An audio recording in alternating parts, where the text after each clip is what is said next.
Hey, what's up YouTube fam? Brandon Weaver here once again. We're talking about the statutes of limitation. We're talking about getting a good credit score and how you want to maintain your good credit history. Okay, so got an individual writes in and says, hey look, I'm trying to dispute and remove accounts that potentially are on the credit reports.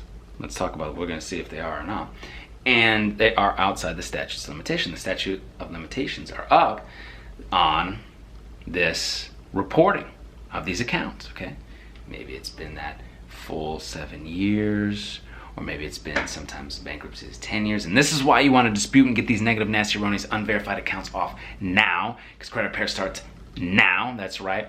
You can use 609creditrepair.com, or we can do the work for you at theawesomelifegroup.com. You can get that Beyond Committed package at 609creditrepair.com, or we can do the work for you. This is why you want to dispute now, because you don't want to be waiting 7 years, 10 years. You don't want to be waiting forever, okay? So this individual said, hey man, I'm trying to remove this account.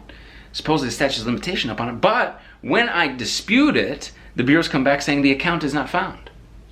The account is not found, so is it there, is it not there? So make sure you're pulling your official credit reports with the 3 bureaus. If they're sending you an updated report and it's not in your reports, it's probably not in your reports.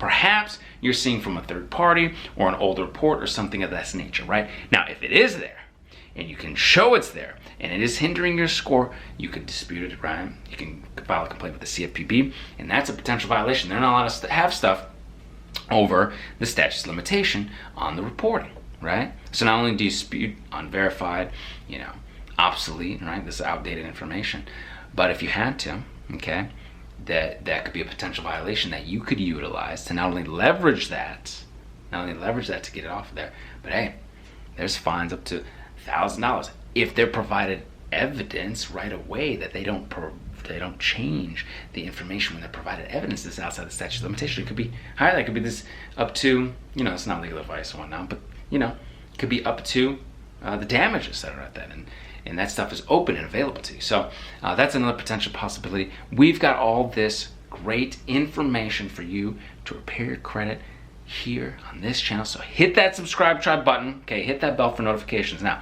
And another individual said, hey look, I've got good positive history, right? And that's how you get that high credit scores, those 700s to 800s, keeping good on-time payment history.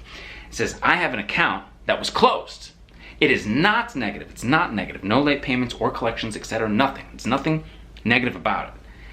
And I would like to remove this from a report. How do I go about that? You don't want to remove that from a report. You want to maintain good positive history forever and ever and ever.